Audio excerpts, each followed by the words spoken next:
and welcome back to my 30-day world building challenge. If you think this looks similar to the last video, you are correct. I have not moved an inch since I recorded it. It is day 8 of my 30-day world building challenge, and we are answering the question today, what is your world's biggest secret? I feel comfortable answering this one because my players who are running a game right now in this world that I have created already have learned this secret. So this is going to be the world's biggest secret rather than what a lot of my videos have focused on, Arjot's biggest secret. One of the reasons I don't want my players necessarily to know Arjot's biggest secret, I want them to discover that when we play in this campaign setting. The world's biggest secret actually dates back to the creation of the world itself. And if you are really well versed in Faerunian Pantheon stuff, some of this is going to sound familiar. I've taken some elements of that, put my own twist on it, and sort of merged them into a thing. So the commonplace knowledge is that Asgaroth, the giant creation dragon, comes and creates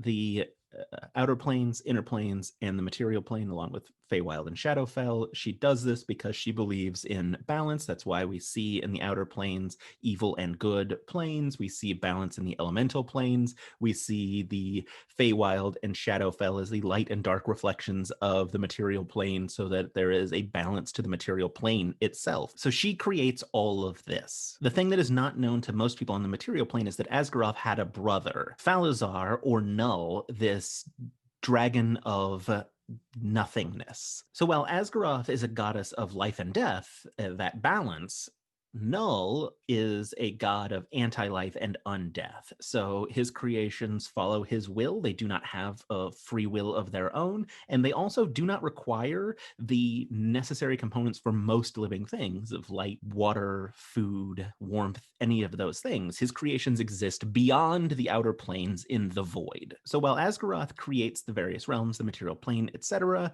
Null wages a war on the outer planes and is incredibly destructive. The gods come together and grant a temporary boon to Asmodeus, the greatest of all the angels, to go and destroy Null. Asmodeus, with his newfound god powers, goes and does defeat Null. He drives him back into the void, but rather than destroying him, he simply puts him to sleep, and Null is locked in an eternal slumber, and the Knights of Axiom set up this patrol to make sure that he never awakens. But Asmodeus, being the tricky devil that he is, had a contract with the gods that said he would return the powers of the gods when Null is destroyed. And Null is not destroyed. Null is simply asleep. So Asmodeus retains these powers of godhood and uses them to conquer, establish the Nine Hells, where he builds an army of devils that attempt to destroy the material plane. When he goes to war against the material plane, Asgaroth, the creator dragon, engages him in combat. She hurls his body through the Nine Hells, smashing through each layer, where it eventually lands in the 9th layer of hell. His body is broken and destroyed. He is only able to project himself as an avatar, and therefore cannot even leave the hells themselves. Asgaroth also dies in this combat, and her body is adrift in the astral sea. Eventually it does split into Bahamut and Tiamat. That is a different video. The secret part of this is how Asmodeus gets his powers. Falazar, the great Null dragon, exists in an eternal slumber in the void. All of those things are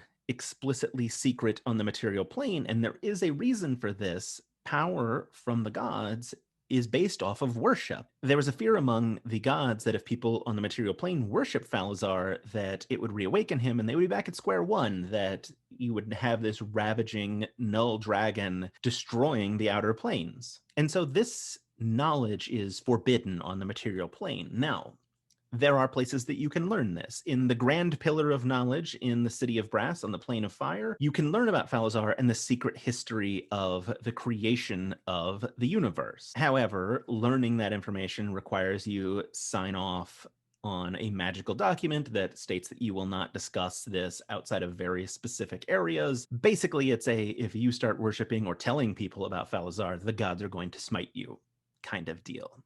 So that's it for the world's biggest secret.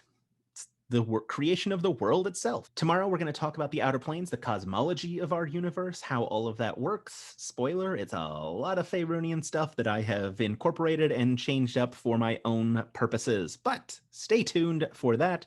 Again, as always, thank you so much for watching. I'm really enjoying this. I hope you're enjoying watching them. I will see you all tomorrow.